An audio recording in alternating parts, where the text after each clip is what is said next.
예, 오늘 오전에 여러분과 함께 나눌 말씀의 제목은 하나님을 끝까지 신뢰하라입니다. 하나님을 끝까지 신뢰하라. 지난주에 그 열왕기서의 요시야 왕의 개혁과 관련해 말씀을 나누었는데요.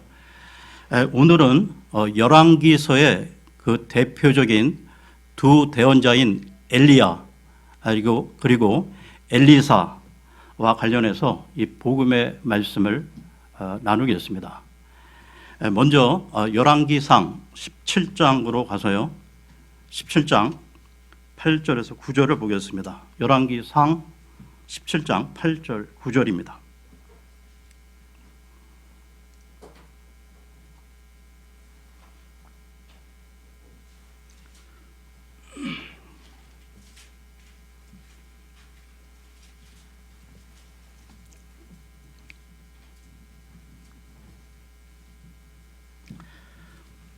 주의 말씀이 엘리야에게 임하니라.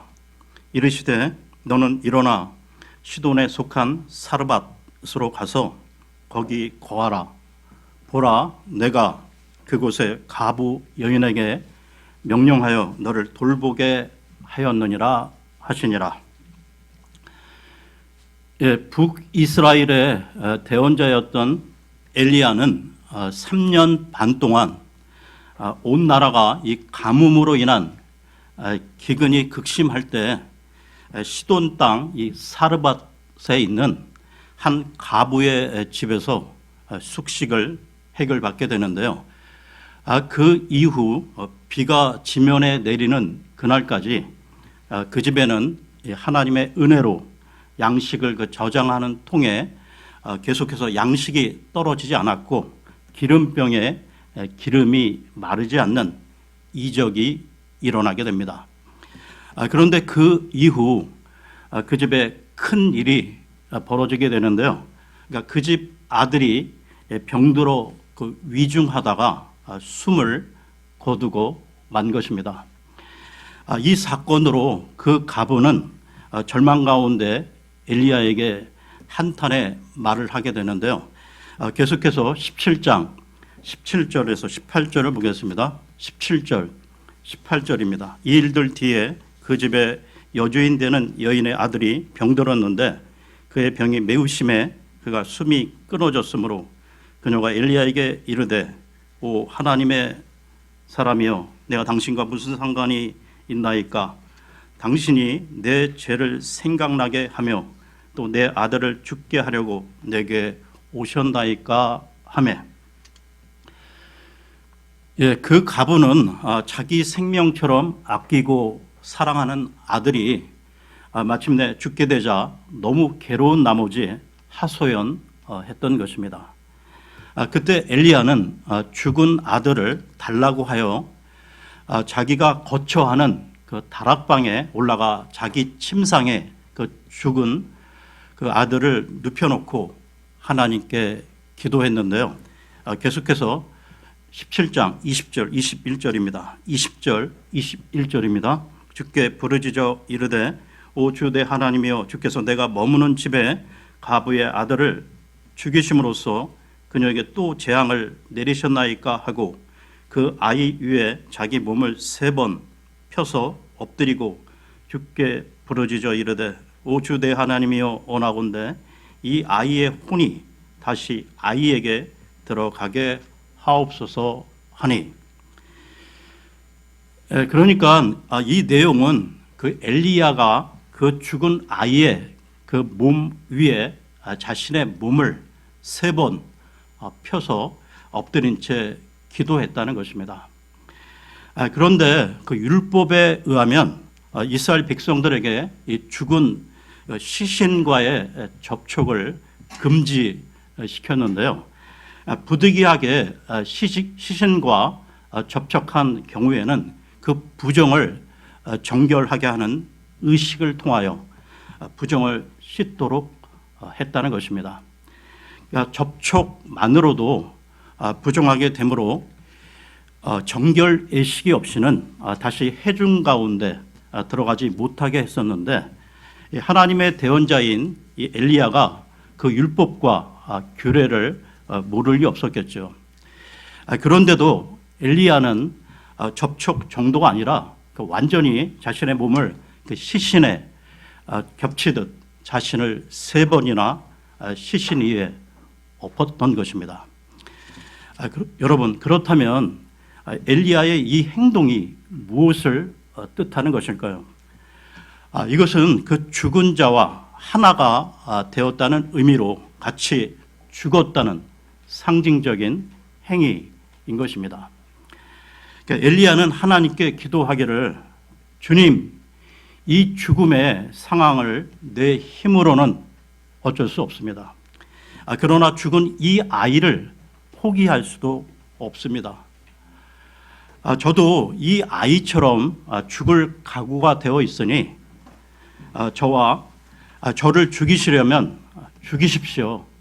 만일 저를 불쌍히 여기시고 긍휼을 베푸신다면 저와 일체가 된 이 아이도 살려 주옵소서.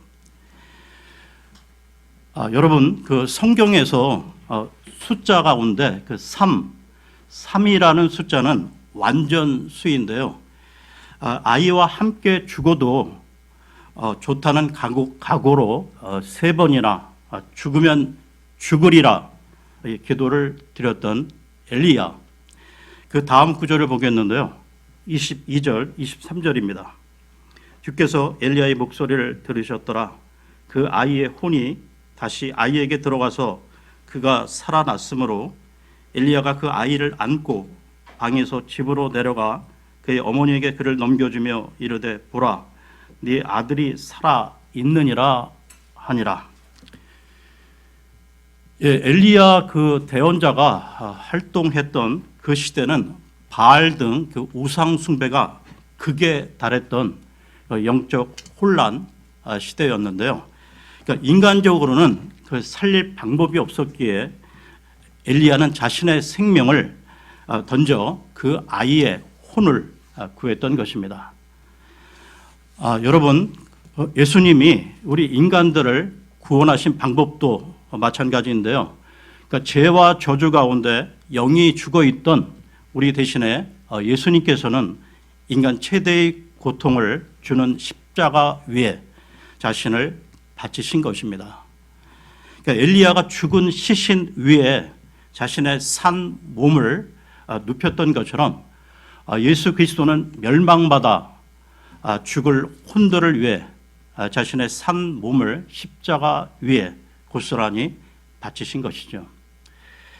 그리고 엘리야로 인해 그 죽었던 아이가 다시 살아난 것처럼 예수님도 십자가 죽음 이후 3일 만에 부활하심으로 말미암아 우리들의 영과 혼을 살리신 것입니다.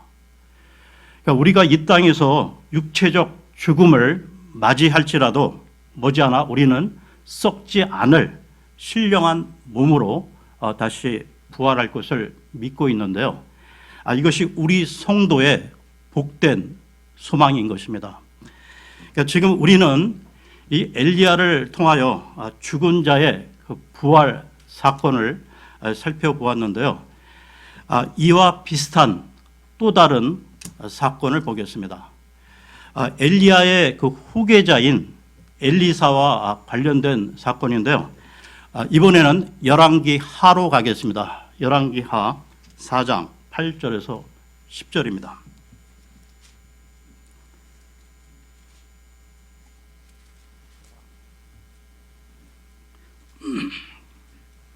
열왕기 하 4장 8절에서 10절입니다.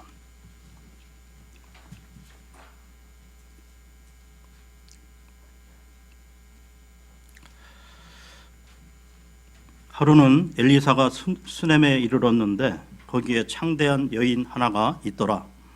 그녀가 그에게 강권하여 빵을 먹게 하므로 그가 지날 때마다 빵을 먹으러 거기로 들어갔더라. 그녀가 자기 남편에게 이르되, 이제 보소서, 계속해서 우리 곁을 지나가는 이 사람은 하나님의 거룩한 사람인 줄 내가 아노니, 원하건대 우리가 이 작은 방을 담 위에 짓고 그를 위하여 거기에 침상과 상과 의자와 등잔대를 놓으사이다. 그가 우리에게 이르면 거기로 들어가리이다 하였더라. 예, 대언자 엘리야가 사르밧 가부의 도움을 받았듯이 대언자 엘리사는 수넴이라는 곳에서 한 부유한 여인의 도움을 받게 되는데요. 그 여인의 남편은 나이가 많은 노인이었고 그녀에게는 아이가 없었습니다. 그러다가 하나님의 은혜로 그 여인은 수태를 하였고 아들을 낳게 되었는데요. 그 아이가 자랐을 때 어느 날 그 안타깝게도 늦게 본 그 귀한 아들이 머리에 문제가 생겨 죽음에 이르게 되었다는 것입니다. 그런데 놀라운 일은 그 여인의 행동인데요. 그러니까 그녀는 귀한 자식이 자기 앞에서 죽는 엄청난 충격을 받았음에도 당황치 않고 급히 하나님의 사람 엘리사에게 달려갔던 것입니다. 그러니까 그녀는 하나님께서 자기 아들을 살려주실 것을 굳게 믿었는데요. 그러니까 그녀는 아마도 조금 전 다루었던 그 사르밧 그 가부의 그 죽은 아들을 그 엘리사의 그 스승인 그 엘리야가 살렸던 그 사실을 잘 알고 있었을 것입니다. 그러니까 그녀의 행동이 그것을 입증해 주는데요. 그 다음 4장 21절을 보겠습니다. 4장 21절입니다.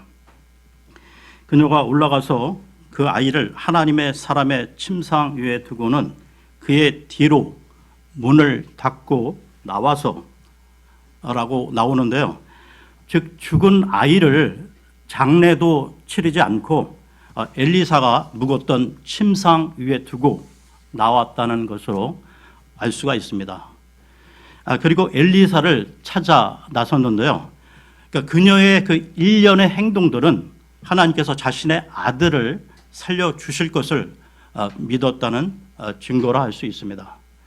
그러니까 마침내 그녀는 엘리사를 찾아 대동하고 죽은 아들이 있는 집으로 돌아오게 되는데요. 그 다음 말씀 32절에서 37절을 보겠습니다. 4장 32절에서 37절입니다.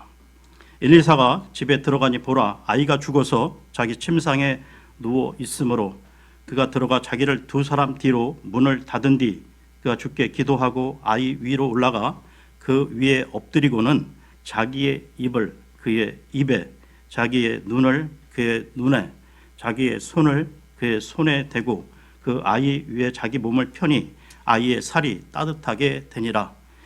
이에 그가 돌아서서 집안에서 이리저리 다니다가 아이 위에 올라가 그 위에 자기 몸을 펴매 아이가 7번 재채기를 하고 눈을 뜨므로 그가 게하시를 불러 이르되 이 수넴 여인을 부르라 하니 이에 그가 그녀를 부르니라. 그녀가 들어가 그에게 이르니 그가 이르되 네 아들을 데려가라 하매 그때 그녀가 들어가 그의 발 앞에서 땅에 엎드려 절한 뒤 자기 아들을 안고 나가니라. 여러분 그 엘리야와 엘리사 두 대언자를 통한 죽은 아이를 살린 이 두 사건은 너무나 비슷하죠. 그러니까 죽은 자를 살릴 수 있는 분은 오직 하나님뿐이십니다. 그러니까 하나님만이 창조주여 전능자이시기 때문입니다.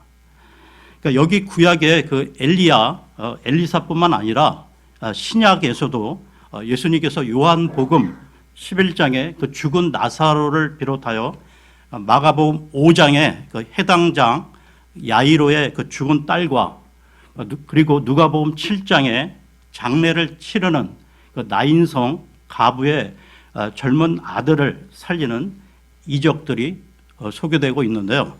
그러니까 이런 이적들은 인간으로서는 불가능한 일이 아닐 수 없습니다.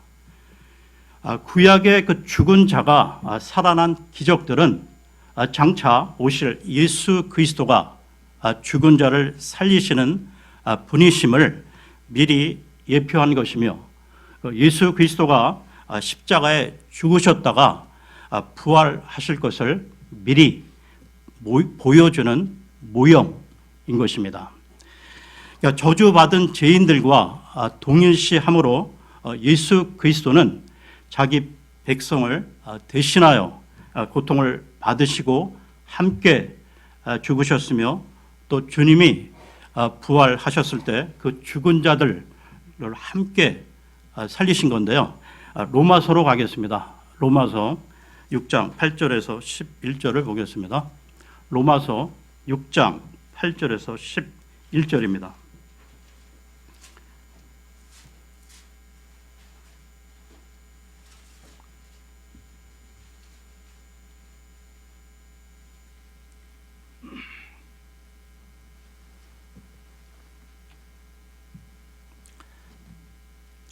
만일 이제 우리가 그리스도와 함께 죽었으면 또한 그분과 함께 살 줄을 믿노니 그리스도께서 죽은 자들로부터 일으켜지셨으므로 다시는 죽지 아니하시고 사망이 다시는 그분을 지배하지 못하는 줄 우리가 아노라.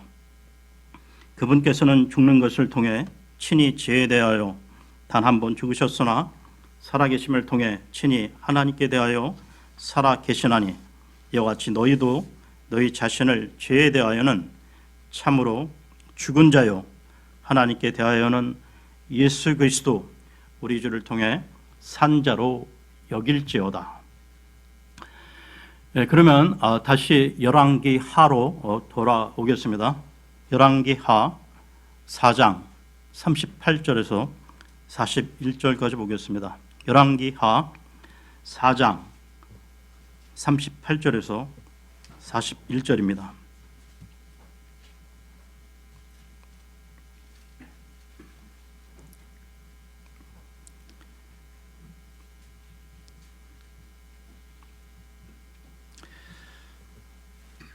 엘리사가 다시 길갈에 이르니라.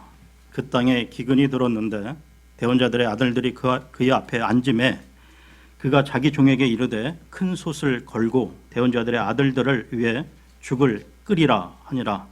한 사람이 채소를 캐러 들에 나갔다가 야생 덩굴을 발견하고 그것에서 야생 박들을 따서 무릎 자락에 채워가지고 돌아와 죽 끓이는 솥에 그것들을 썰어 넣었더라. 그들은 그것들이 무엇인지 알지 못하였더라. 이렇게 사람들이 먹도록 부어 주었더니 그들이 죽을 먹다가 소리를 지르며 이르되 오 하나님의 사람이여 솥에 죽음이 있나이다 하고 그것을 능히 먹지 못하였으나 그가 이르되 그러면 가루를 가져오라 하여 그것을 솥에 던지고 이르되 퍼다가 사람들에게 주어 그들이 먹게 하라 하며 솥에서 해를 일으키는 것이 없어지니라. 엘리야 그 시대뿐만이 아니라 엘리사 그 시대도 그 땅에 기근이 있었는데요. 그 어느 날 그 엘리사는 종에게 제자들을 위해 죽을 끓이라고 했습니다. 그때 그 한 제자가 들에서 이 호박처럼 보이는 채소를 가져다가 죽 끓이는 솥에 넣었던 것이죠. 그런데 그 채소에 그 심각한 독 성분이 들어 있었던 것입니다. 그러니까 그런 사실을 모르고 제자들이 먹다가 문제를 발견했던 것이죠. 그러면서 그 와중에 엘리사가 어떤 가루를 솥에 던져 넣으니 그 죽의 그 독 성분이 사라졌다고 성경은 기록하고 있습니다. 대언자 엘리사는 하나님의 능력으로 죽에서 독을 없앨 수 있었던 건데요. 그럼으로써 엘리사는 한 젊은 제자의 그 큰일 날 뻔했던 그 실수를 덮을 수 있었던 것입니다. 그러니까 엘리사는 놀라운 기적들을 여러 번 일으킨 큰 능력의 대언자였는데요. 그러면서 또한 자기 백성들을 보살피고 그들의 실수, 부족함을 용납해 준 지도자였습니다. 이 점에 있어서 우리는 엘리사를 통하여 그 무조건적 사랑과 무한한 능력으로 자기 제자들의 그 실수와 연약함을 덮어주신 예수 그리스도, 그리고 우리가 죄를 짓거나 실수할 때도 우리를 계속해서 용서해 주시고 중보해 주시는 예수 그리스도의 모습을 엿볼 수 있다는 것입니다. 계속해서요, 4장 42절에서 44절을 보겠습니다. 42절에서 44절입니다. 한 사람이 바알 살리사에서 와서 첫 열매 빵, 곧 보리빵 20개와 또 껍질에 쌓인 알찬 곡식을 하나님의 사람에게 가져오므로 그가 이르되 사람들에게 주어 그들이 먹게 하라 하니 그의 하인이 이르되 무슨 말씀이시니까 내가 이것을 100명 앞에 차려야 하리이까 하매 그가 또 이르되 사람들에게 주어 그들이 먹게 하라. 주께서 이같이 말씀하시기를 그들이 먹고 그것을 남기리라 하시느니라 하매 이에 그가 그들 앞에 그것을 차렸더니 주의 말씀대로 그들이 먹고 그것을 남겼더라. 계속되는 심각한 기근 가운데 어느 날 한 사람이 많지 않은 양식을 그 엘리사의 그 공동체에 선물로 가져왔는데요. 보리빵 20개와 껍질에 쌓인 어떤 곡식이었습니다. 그러니까 엘리사는 그 음식을 공동체 사람들에게 나눠주라고 했고요. 그때 엘리사의 종 그 게하시의 반응은 빈정거리는 투의 말로 아니 이 적은 음식으로 100명을 먹이라는 말입니까? 라는 태도를 보였던 것입니다. 그러나 엘리사는 그 43절 끝부분에 나오듯이 주의 말씀으로서 다음과 같이 선포했던 것이죠. 그들이 먹고 그것을 남기리라. 그것을 먹고 그것을 남기리라. 그 이후 기적이 일어났는데요. 그러니까 100명의 제자들 전부가 다 먹고도 음식이 남았다는 것입니다. 그러니까 이 사건은 예수님께서 빵 5개와 물고기 5마리로 물고기 2마리로 5,000명 이상을 먹이시고 그 12바구니의 음식을 남긴 그 사건을 떠오르게 하는데요. 그러니까 즉 엘리사는 예수 그리스도의 예표로서의 모습을 보여주고 있는 것입니다. 계속해서요, 열왕기하 6장 1절에서 7절을 보겠습니다. 열왕기하 6장 1절에서 7절입니다.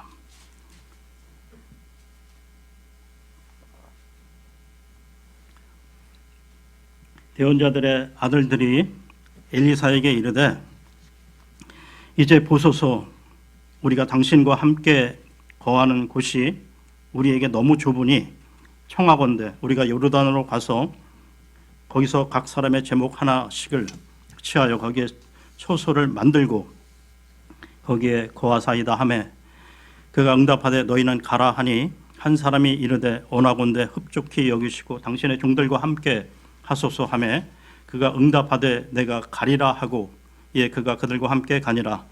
그들이 요르단에 이르러 나무를 베더라.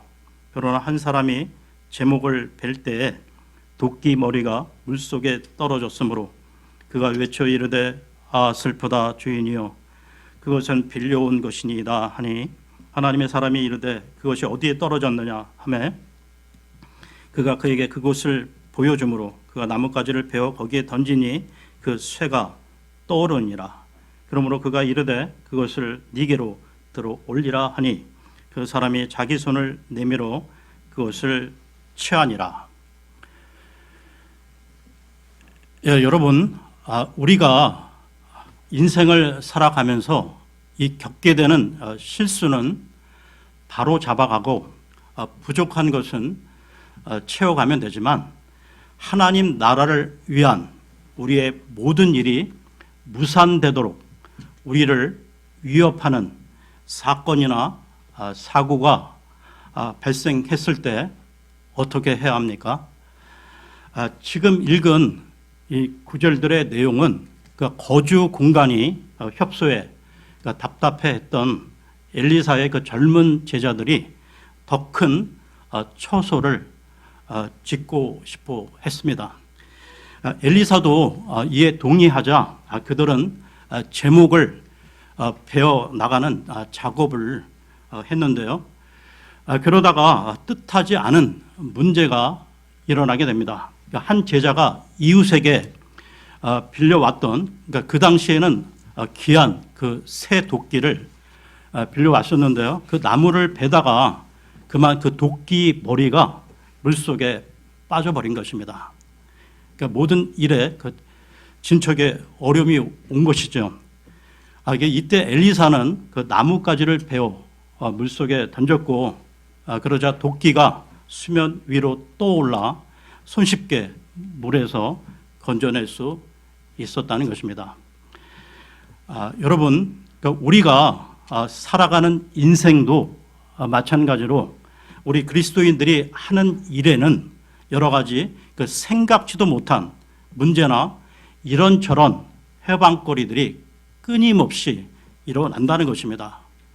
그러니까 우리의 대적 사탄 마귀는 계속해서 우리의 빈틈을 노리고 있으며, 또한 우리의 육체는 연약한 질그릇, 이게 질병이나 사건, 사고 등 우리가 통제할 수 없는 갖가지 일들이 도처에서 일어난다는 것이죠.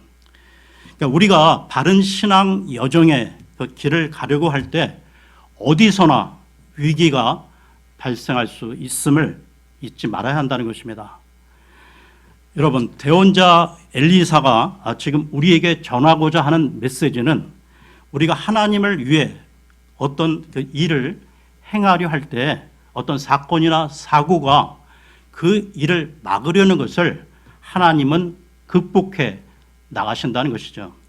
그러니까 하나님은 어떤 사건이나 핍박도 그분 나라의 일을 멈추도록 허용하지 않으신다는 것입니다. 그러니까 여러분, 창세기의 그 요셉을 한번 보십시오. 그 형들의 그 시기, 그 질투로 인해 노예 상인에게 팔려감으로 13년간이나 갖은 고생을 다하게 되지만, 그러나 나중에 그 형들과 그 이집트에서 만났을 때 다음과 같이 고백을 하게 됩니다. 창세기로 가서요. 창세기 45장 7절에서 8절을 보겠습니다. 창세기 45장 7절 8절입니다.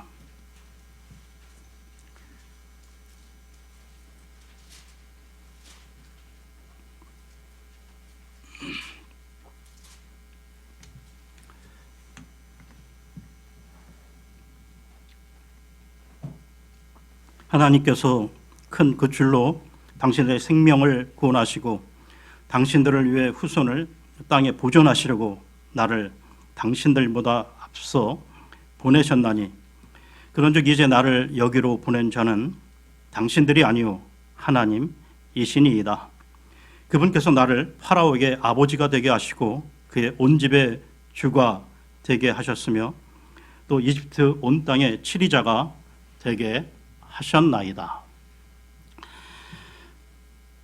여러분, 여러분들이 지금까지 살아오시면서 여러분들의 삶 가운데 그 하나님 나라의 일을 그 중단시키려 위협했던 사건, 사고들을 한번 떠올려 보십시오. 그런 사건, 사고들이 일어났음에도 하나님의 나라는 계속 전진해 갔다는 것입니다.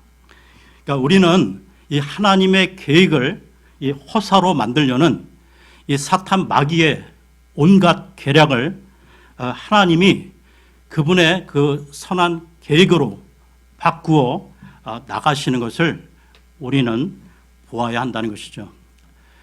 하나님은 음식에서 이 독을 제거하실 수 있으시며, 또한 하나님은 우리의 작고 부족한 것을 크고 풍성하게 하실 수 있으시며, 또한 하나님은 도끼가 물 위에 뜨게 하실 수 있는, 즉 세상의 모든 법칙을 초월하실 수 있는 전능하신 분이십니다.